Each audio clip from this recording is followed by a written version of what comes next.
আপনারা কম্পিউটার স্ক্রিনে মানুষের লালাগ্রন্থিগুলির একটি ছবি দেখতে পাচ্ছেন। মানুষের লালাগ্রন্থি মুখগহ্বরে অবস্থিত এবং 3 জোড়া থাকে।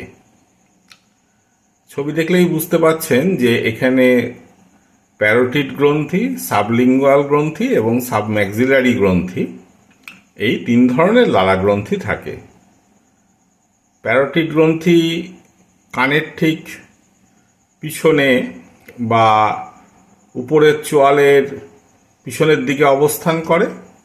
সাবলিঙ্গুয়াল গ্রন্থি জিভের তলায় অবস্থান করে, আর সাবম্যাক্সিলারি গ্রন্থি নিচের চোয়ালের দুদিকে অবস্থান করে এবং এই গ্রন্থিগুলো নালীপথে তাদের ক্ষরণ মুখবিবরে উন্মুক্ত করে।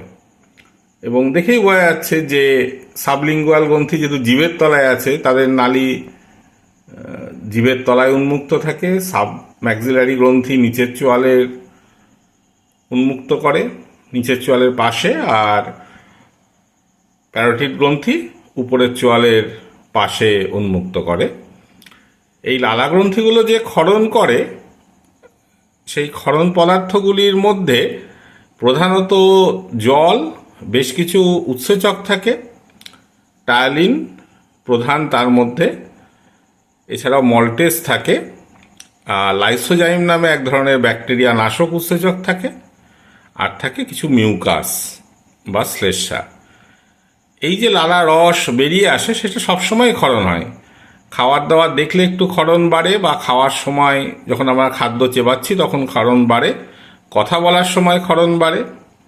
এবং এই লালা রস আমাদের মুখবিবর, জিভ, ঠোঁট, এই সব অংশগুলোকে সিক্ত রাখে, ভিজিয়ে রাখে বলেই কিন্তু আমাদের কথা বলা, খাদ্য গেলা ইত্যাদি কাজগুলি খুব সহজে হয়ে থাকে। আর এই যে 3 ধরনের গ্রন্থি, ছবি দেখেই বোঝা যাচ্ছে যে সব থেকে বড় গ্রন্থি প্যারোটিড, আর সব থেকে ছোট গ্রন্থি অ্যাকচুয়ালি সাবলিঙ্গুয়াল। কিন্তু মজা যেটা হচ্ছে যে ক্ষরণ পদার্থের দিক দিয়ে কিন্তু প্যারোটিড গ্রন্থি সব থেকে বেশি ক্ষরণ করে না। সব থেকে বেশি ক্ষরণ করে সাবম্যাক্সিলারি গ্রন্থি। প্রায় লালারসের যা ক্ষরণ হয় দৈনিক, তার 70% কিন্তু আসে ওই সাবম্যাক্সিলারি গ্রন্থি থেকে। এর একটা কারণ আছে। তার কারণ হলো আমাদের এই লালা গ্রন্থিগুলোতে 2 ধরনের কোষ থাকে, সেরাস কোষ, মিউকাস কোষ। সেরাস কোষ তরল একটা ক্ষরণ করে, যেটা মূলত উৎসেচক যুক্ত, আর মিউকাস কোষগুলো সাধারণত শ্লেষ্মা ক্ষরণ করে। তা দেখা যায় যে প্যারোটিড গ্রন্থি সেরাস টাইপ কোষ দিয়ে তৈরি হয়, সেজন্য এটাকে সেরাস গ্রন্থি বলে।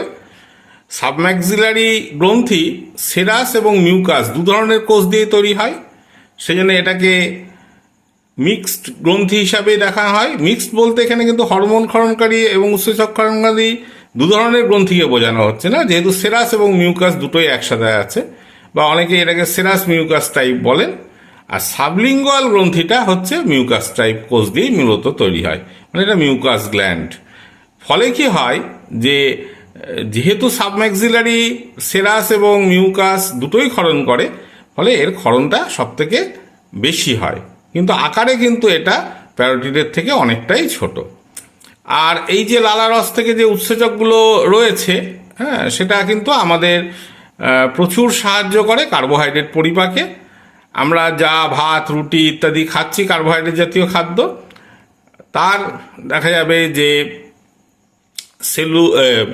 তার যে সেলুলোজ তো আমাদের হজম হয় না, তার যে স্টার্চ থাকে, সেই স্টার্চ দেখা যাবে এরা হজম করে। কিন্তু মজা যেটা হচ্ছে অসিদ্ধ শ্বেতসার, অসিদ্ধ স্টার্চ কিন্তু এরা হজম করতে পারে না, টায়ালিন।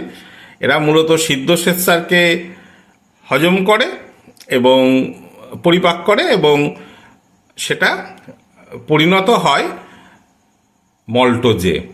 আর মল্টেজ উৎসেচক সামান্য মল্টোজকে গ্লুকোজে পরিণত করে। আর লাইসোজাইম যে উৎসেচকটা থাকছে, সেটা কিন্তু মূলত খাদ্যের জীবাণু, ব্যাকটেরিয়াগুলোকে মেরে ফেলে। ফলে দেখা যাচ্ছে যে খাদ্য আমরা যত ভালো করে চেবাবো, তত এই লালা রস খাদ্যের সাথে মিশবে এবং কার্বোহাইড্রেট জাতীয় খাদ্য পরিপাকের সুবিধা হবে। একটা জিনিস খেয়াল রাখতে হবে, এখানে কিন্তু এই লালারসের মধ্যে কোনো প্রোটিন বা লিপিড পরিপাকের কিন্তু কোনো উৎসেচক থাকে না। আর একটা ব্যাপার হচ্ছে, লালারস মিশ্রিত খাদ্য আমরা যখন গিলে ফেলি, সেটা কিন্তু বোলাস বলে একটা খাদ্য মণ্ড হিসাবে পাকস্থলীতে পৌঁছায়, কিন্তু পাকস্থলীতেও কিন্তু এই টায়ালিনের ক্রিয়াটি চলতে থাকে। কিন্তু যখন এই বোলাস ভেঙে যায় পাকস্থলীর ক্রিয়ায়, তখন কিন্তু দেখা যাবে যে টায়ালিন আর কাজ করতে পারে না। তার কারণ পাকস্থলী একটি তীব্র অ্যাসিড মাধ্যমে কাজ করে আর কি, পাকস্থলীর ক্রিয়া বা পাকস্থলীর উৎসেচকের ক্রিয়াটি ঘটে। সেই কারণে মূলত মুখবিবরেই পরিপাক হয় বলে আপনারা সবাই যখন খাদ্য খাবেন, বেশ চিবিয়ে চিবিয়ে অনেকক্ষণ ধরে চিবিয়ে নিয়ে তারপর সেটাকে গলধকরণ করবেন আর কি, তাহলেই কিন্তু সবথেকে ভালো হজমটি হবে।